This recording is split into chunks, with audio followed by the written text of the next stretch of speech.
الحمد للہ الذی ذی العزت والعلا والصلاة والسلام علی سید الانبیاء شمس الضحیٰ بدر الدجا نور الہدی منبع الجود والعطا اما بعد اعوذ باللہ من الشیطان الرجیم بسم اللہ الرحمن الرحیم قل للمؤمنین یغضوا من ابصارہم صدق اللہ العظیم وصدق رسولہ النبی الکریم ونحن علی ذلک لمن الشاہدین والشاکرین والحمد للہ رب العالمین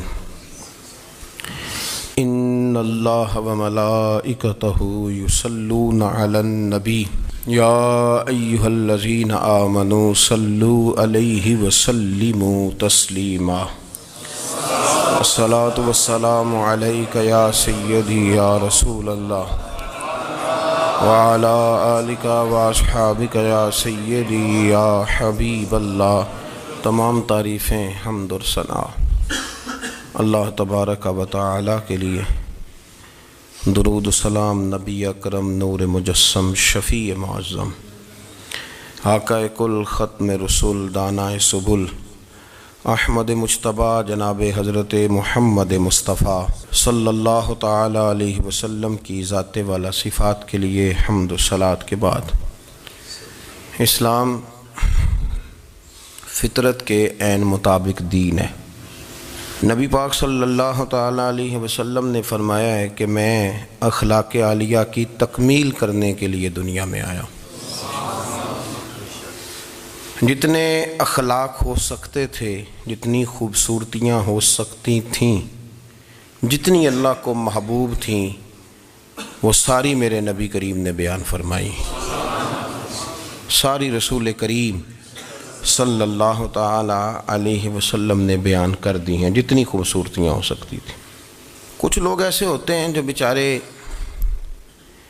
بائی نیچر ہی کچھ پریشانیوں کا شکار ہوتے ہیں، اور قرآن مجید نے جو ارشاد فرمایا نا کہ کچھ لوگ نفس کی خواہش کو اپنا خدا بنا لیتے ہیں، تو وہ بلا وجہ بھی بہت ساری باتیں کرتے ہیں جن کا کوئی وجود نہیں ہوتا۔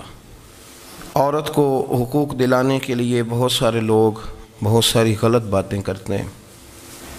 جو لوگ یہاں سے کسی کو لے جاتے تھے نا دبئی دھوکہ دے کے، اور لے جاتے تھے یورپ میں، عرب ممالک میں دھوکہ دے کے لے جاتے تھے، تو وہ بھی کوئی خواب ہی تو دکھاتے تھے کہ اتنے لاکھ تنخواہ ہوگی، اتنا کچھ ہوگا۔ وہاں جا کے پتہ چلتا تھا کہ جیب سے بھی دینے پڑیں گے کچھ۔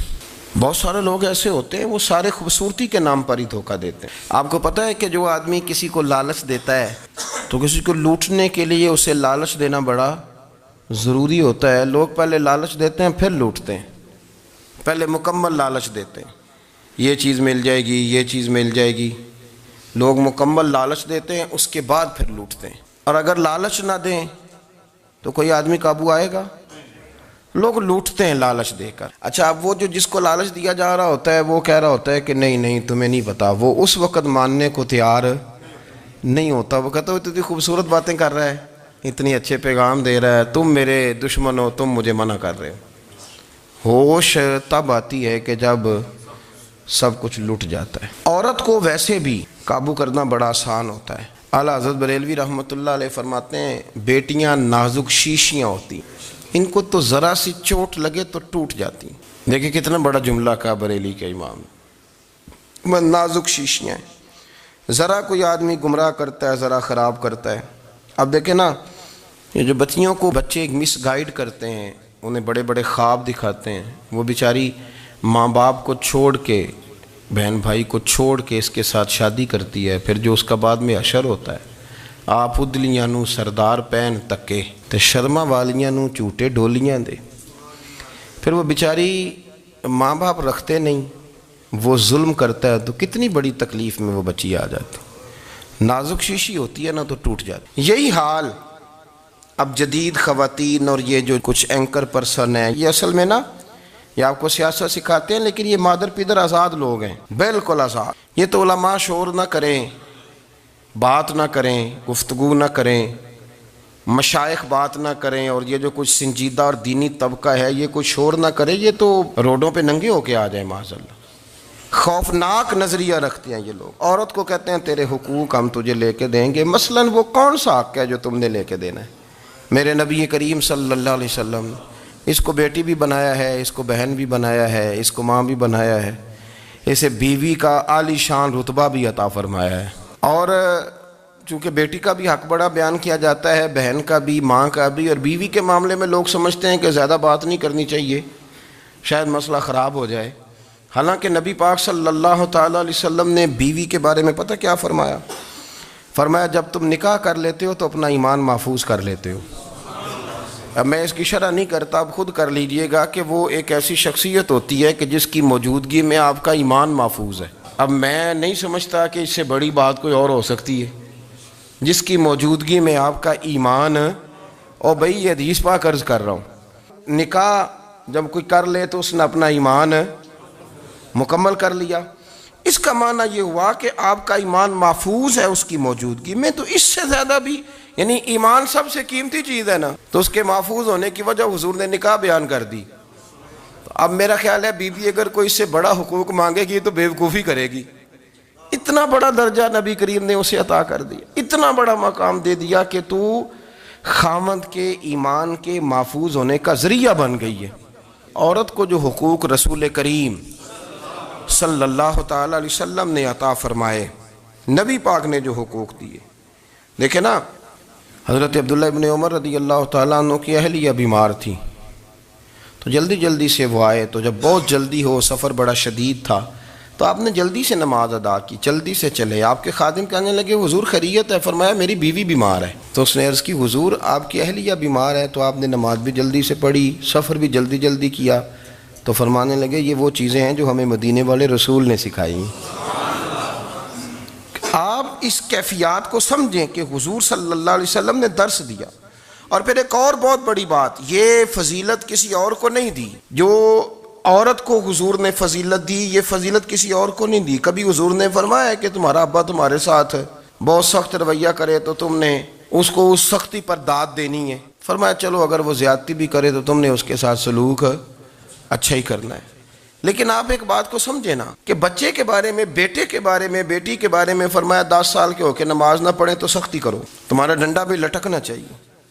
بہت ساری جگہوں پہ بہت سارے لوگوں کے لیے سختی کا حکم دیا، لیکن عورت کے لیے حضور نے جو جملے کہے، اصل میں ہم سمجھتے ہیں کہ یہ ایک بات ہے، مشہور ہو گئی ہے روایت حدیث، تو بس اس کے پس منظر پر اور جملوں کے حسن پر شاید معاذ اللہ غور کرنے کی ضرورت نہیں۔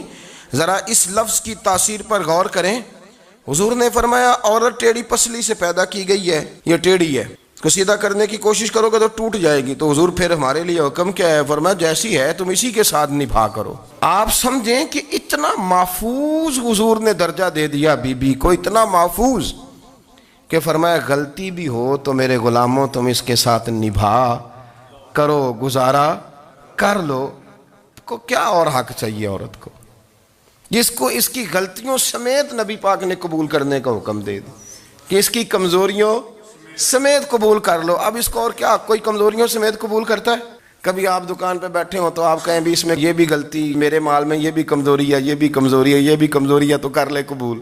کرتا ہے کوئی؟ کوئی شخص ایسا ہو جو کسی چیز کی کمزوریاں بیان کر کے کہ اسے قبول کرو؟ پر رسول کریم صلی اللہ تعالیٰ علیہ وسلم نے نا ہمیں سبق دیا، حضور نے ہمیں درس دیا، نبی پاک نے ہمیں پیغام دیا۔ فرمایا یہ ٹیڑھی ہے، سیدھی کرنے کی کوشش کرو گے تو بیچاری ٹوٹ جائے گی، تو اس کے ساتھ نبھا کر جاؤ۔ آپ میری بات کو سمجھیے گا۔ چلیں میں اس پر ایک اور بخاری مسلم کی حدیث پڑھتا ہوں۔ حضرت سلمان فارسی رضی اللہ تعالیٰ عنہ اور حضرت ابو درداء کے درمیان بھائی چارہ تھا۔ مکے سے مدینے جب لوگ آئے تو حضور نے بھائی بھائی بنایا تھا، ان کے درمیان بھائی چارہ تھا، تو ابھی پردے کی آیات نازل نہیں ہوئی تھیں، تو لوگ ایک دوسرے کی طرف جاتے تھے۔ حضرت سلمان فارسی رضی اللہ تعالیٰ عنہ حضرت ابو درداء رضی اللہ تعالیٰ عنہ کے گھر میں تشریف لے گئے تو دیکھا کہ ان کی بیوی بڑی غمگین بیٹھی ہیں۔ تو ہم نے فرمایا بہن کیا ہوا؟ تو کہنے لگی تمہارے بھائی کو دلچسپی کوئی نہیں رہی، ہر روز روزہ رکھ لیتا ہے اور ساری رات نفل پڑھتا ہے۔ حضرت سلمان فارسی کہنے لگے ٹھیک ہے کر لیتے ہیں بندوبست۔ نماز دین ہے کہ نہیں؟ دین ہے نا یہ چیزیں؟ لیکن حضرت سلمان فارسی جناب ابو دردہ سے کہنے لگے آج میں نے تیرے گھر میں رہنا رات کو، کیونکہ وہ تو ساری رات نماز پڑھتے تھے، نفل پڑھتے تھے۔ انہوں نے کہا ٹھیک ہے، ایک بستر لا کے بچھا دیا حضرت سلمان فارسی کے لیے۔ سلمان فارسی فرمانے لگے دوسرا بھی لا۔ کہا وہ کیا کرنا ہے؟ فرمانے لگے تو نے بھی سونا ہے، میں نے بھی سونا ہے، تو نے بھی سونا ہے، عشاء پڑھیں گے اور پھر دونوں سوئیں گے۔ کہا میں نے تو نماز پڑھنی ہے۔ فرمایا تہجد کے وقت اٹھ کے پڑھیں گے، اللہ کے رسول بھی رات آخری حصے میں جا کے نماز پڑھتے ہیں۔ ادھر ساتھ سلا لیا، وہ تھوڑی کو دیر سوئے، اب عادت تھی ساری رات اٹھنے کی، ذرا اٹھنے لگے بستر سے تو حضرت سلمان فارسی فرمایا چپ کر کے سو جا، وہ بڑی رات پڑی ہوئی، چپ کر کے سو جا۔ وہ لیٹ گئے، پھر اٹھنے لگے تو فرمایا سو جا چپ کر کے، بڑا ٹائم ہے۔ سحری کے وقت اٹھے، نفل پڑھے، ان کا ارادہ تھا روزہ رکھنے کا، تو فرمانے لگے کل رکھا تھا نا نفلی روزہ، جی رکھا تھا، پرسوں بھی رکھا تھا، ترسوں بھی رکھا تھا، فرمایا آج نہیں رکھنا، آج میں تیرا مہمان ہوں، سارا دن کٹھے مل کے روٹیاں کھائیں گے، آج نہیں روزہ رکھنا، سلا دیا۔ اب حضرت ابو دردہ رضی اللہ تعالیٰ عنہ کہہ تو کچھ نہ سکے، پر کہنے لگے سلمان تم پتہ ہے تم کیا کر رہے ہو، نہ تم نے مجھے رات اٹھ کے زیادہ نفل پڑھنے دیے، سویرے روزہ نہیں رکھنے دیا۔ تو حضرت سلمان فارسی کہنے لگے کوئی لمبی بات تو نہیں نا، چلتے ہیں نا ابھی فجر میں مسجد نبی میں، تو نبی پاک کو بتاتے ہیں، سرکار دو عالم علیہ السلام کی خدمت میں تو اپنی بات کرنا، میں اپنی کروں گا، حضور نتیجے کا اعلان فرما دیں گے، بات طے ہو جائے گی۔ حاضر خدمت ہوئے، عرض کی یا رسول اللہ صلی اللہ تعالیٰ علیہ وسلم یہ ساری رات نفل پڑھتے ہیں، ہر روز روزہ رکھتے ہیں، ان کی اہلیہ غمگین بیٹھی ہیں، حکم فرمائیں۔ تو نبی پاک صلی اللہ علیہ وسلم نے فرمایا پھر ہوا کیا؟ یا رسول اللہ میں نے رات سلایا ہے، سحری میں اٹھایا ہے، سویرے روزہ نہیں رکھنے دیا۔ نبی پاک نے فرمایا سلمان فارسی نے ٹھیک کیا ہے، سلمان فارسی نے ٹھیک کیا۔ پھر حضور نے فرمایا، نبی کریم نے فرمایا ابو دردہ تیرے اوپر اگر اللہ کا حق ہے، اس کے رسول کا حق ہے، دین کا حق ہے، تو فرمایا تیری آنکھ کا بھی تیرے اوپر حق ہے، تیرے وجود کا بھی تیرے اوپر حق ہے، یہ حضور نے فرمایا، تیرے بچوں کا بھی تیرے اوپر حق ہے، تیری بیوی کا بھی تیرے اوپر حق، اس حق کو بھی سمجھے۔ حقوق اللہ بھی ہیں، پر تیری آنکھ کا بھی تیرے اوپر، کیا مانا کہ تیری آنکھ سونا چاہتی ہے تو اسے سلا بھی، تیرے وجود کا بھی تیرے اوپر حق ہے، تو تیرا وجود آرام کرنا چاہتا ہے تو اسے آرام بھی کرا۔ اور پھر وہاں نبی پاک صلی اللہ علیہ وسلم نے فرمایا میں تم سب، سننا یہ لفظ حدیث کے، حضور نے اسی موقع پر فرمایا میں تم سب سے زیادہ اپنے رب کو جانتا ہوں اور میں تم سب سے بڑھ کر اپنے رب سے ڈرتا ہوں۔ حضور فرمانے لگے میں روزہ بھی رکھتا ہوں، افطار بھی کرتا ہوں، یعنی کبھی رکھتا ہوں اور کبھی نہیں رکھتا۔ فرمایا میں نفل بھی پڑھتا ہوں اور اپنی بیویوں کو وقت بھی دیتا ہوں۔ سرکار مسجد میں بھی آتے تھے، نواسوں کے ساتھ کھیلا بھی کرتے تھے، ان کے ساتھ پیار بھی کرتے تھے۔ تو اتنے بڑے حقوق حضور نے بیان فرمائے عورتوں کے کہ تمہاری بیوی کا بھی تمہارے اوپر۔ لو ایک حدیث بخاری کی اور یہاں بیان کر دیتا ہوں۔ ایک شخص نے آ کے عرض کی یا رسول اللہ صلی اللہ تعالیٰ علیہ وسلم جہاد کے لیے تیاری ہو گئی ہے، صفیں بن رہی ہیں، مجاہدین کی تیاری ہے، تو میرا بھی نام لکھ دیا گیا ہے مجاہدوں کی لسٹ میں، لیکن یا رسول اللہ صلی اللہ تعالیٰ علیہ وسلم میری بیوی نے حج کی تیاری کر لی ہے اور میرے دوستوں نے، صحابہ نے میرا نام مجاہدین کی لسٹ میں لکھ دیا، تو میرے لیے کیا حکم ہے؟ یہ بخاری مسلم ہے۔ تو نبی پاک صلی اللہ تعالیٰ علیہ وسلم نے فرمایا جہاد پہ کوئی اور چلا جائے گا تو بیوی کے ساتھ حج کرنے جا، اسے محرم کی ضرورت ہے، وہ تیرے بغیر کیسے جائے گی؟ مجاہدین کو تو اور مجاہد مل جائے گا، پر تو اپنی بیوی کے ساتھ جانا۔ نبی پاک صلی اللہ علیہ وسلم نے مرد کو محافظ بنایا ہے، عورت کو مرد کا قیدی نہیں بنایا، بلکہ عورت کو حفاظت عطا کی اور مرد کو اس کا محافظ بنایا۔ اب بچیاں آزاد ہونا چاہتی ہیں، اور آزادی بھی وہ والی کہ جو بنیادی طور پر آزادی نہیں، فحاشی ہے۔ میں نے بہت پہلے کہا ہے کہ اسلام بیٹیوں کو قیمتی سمجھتا ہے، جس بندے کے پاس 20 تولے سونا ہو وہ چوک میں لے کے نہیں آتا، وہ قیمتی چیز ہے، اس نے چھپا کے رکھی ہوتی ہے۔ تو جو نبی پاک صلی اللہ علیہ وسلم کا کلمہ پڑھنے والے بیویاں، اسلام انہیں قیمتی سمجھتا ہے، کہتا ہے کہ تم قیمتی ہو لہذا گھر کے اندر رہو، تم باہر نہ ہو۔ لیکن عورتیں ہیں کہ ان کو بلا وجہ لوگ خراب کر دیتے ہیں اور بلا وجہ وہ اس مغالطے کا شکار ہو جاتی ہیں۔ اب آگے بڑھتے ہیں۔ قرآن مجید نے سورہ نور کی آیت نمبر 30 میں کہا کہ کل للمؤمنین یغضوا من ابصارہم، فرمایا کہ اے محبوب علیہ السلام مومن مردوں سے کہہ دو کہ اپنی نظریں جھکا کے رکھیں، اپنی نظریں۔ اور اگلی آیت میں فرمایا وَقُلْ لِلْمُؤْمِنَاتِ يَغْضُضْنَ مِنْ أَبْصَارِهِنَّ، فرمایا کہ اے محبوب مومن عورتوں سے بھی کہہ دو کہ اپنی نظریں جھکا۔